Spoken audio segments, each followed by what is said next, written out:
Very confusing. I mean, you've probably read in the paper about what happened up in Maine. I mean, there's just a lot of confusion. They said, well, let's have a recount. They said, well, we can't have a recount. They just write these numbers down on pieces of paper and we throw them away afterwards. So it's that kind of stuff that makes you suspicious because, quite frankly, I don't think the other candidates get the crowd like this. And we get them constantly, thousands of people coming out. And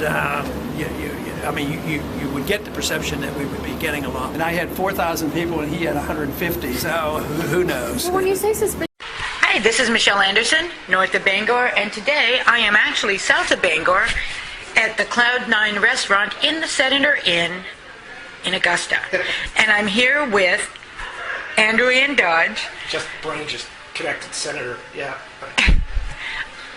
Ultimately, it came down to my northern Maine spokesman, Randy Hughes King, who you heard speak.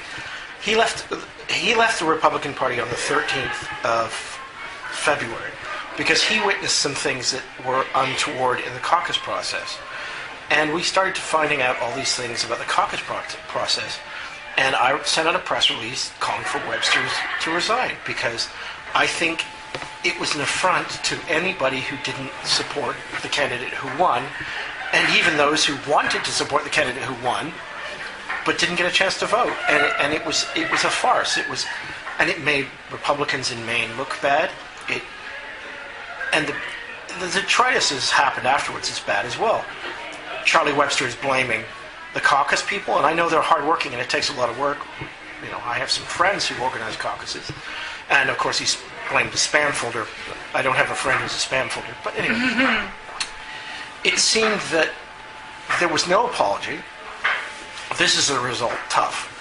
And I found that as a principled conservative or a principled right-of-center person who got involved in the Tea Party movement to bring more people into electing their governments and paying attention to how they're governed, and involving more people and organizing rallies and telling people that they can actually get involved and have an effect, to suddenly have Charlie Webster and the establishment of the Maine Republican Party saying, your votes don't count, we don't like how you're supporting, go away. I mean, Randy, you may speak to him later, said he witnessed a chairman of a caucus ask for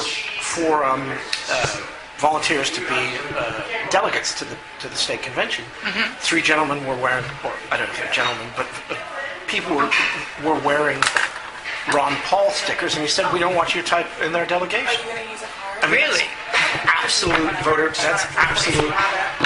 I'm not making an opinion on Ron Paul. I would have said the same thing if it were Santorum or Gingrich supporters. Mm-hmm.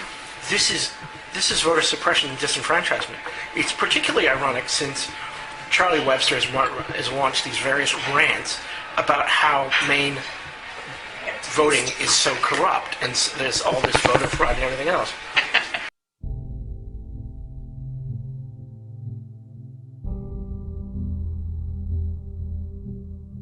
Tonight, Maine's Republican Party announced Mitt Romney as the winner of their caucuses. That winner is Mitt Romney.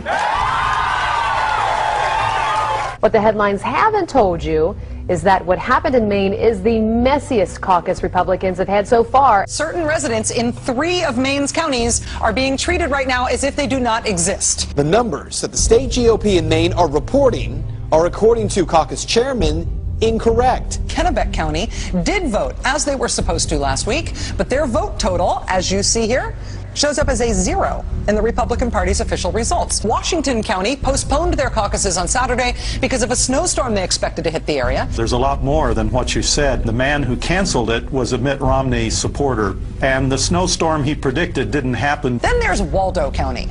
Even though nearly all Waldo County towns held caucuses on February 4th, here's how most of Waldo County's votes look.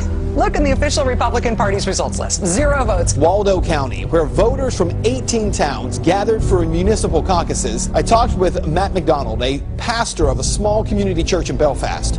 He was nominated as the chairman of the Belfast caucus. The state instructed the chairman to not read any of the votes aloud, and instead to send them directly to Augusta. McDonald made a motion to have the votes read aloud at the caucus, and it passed unanimously. The vote was 8 for Ron Paul, 7 for Rick Santorum, 5 for Mitt Romney, and there were 2 undecideds. No results have been posted from the Belfast caucus.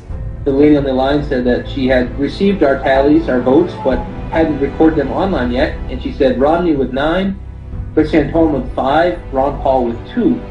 Well, of course, those were not the right numbers, and I told her, and she said, well, those are the numbers we have. You see, dozens of towns on the GOP site are listed as if no one voted, including in Waterville, Maine, home to 15,000 people. We contacted the Maine Republican Party today to find out what the heck happened to all of Waldo County's votes. So far, we have not heard back. The margin of victory for Mitt Romney in Maine was 194 votes. That's called a hair. On every occasion, the votes that were lost were Ron Paul votes. In one case, the votes were actually transferred from paper to electronics, and the lady doing the transfer was a Mitt Romney person. Remember what the establishment said about Reagan? He's radical and out of touch and dangerous. It's the same thing the establishment now says about Ron Paul. What's so dangerous about him? He wants a return to the Constitution. And though the Constitution is our founding document and embodies our first principles of limited government, sound money, and personal freedom, we've drifted so far from it that a return to those principles would indeed mean substantive change to the government. The only danger Ron Paul represents is to the establishment that fears its own loss of power. We've drifted so far, drowned so deep in debt, lost so many of our rights, fought so many fruitless wars, that if we don't rock the boat now, we may end up sinking. What's your plan for tonight? Tell the truth. I've been in politics for 35 years. My cause has been the cause of liberty.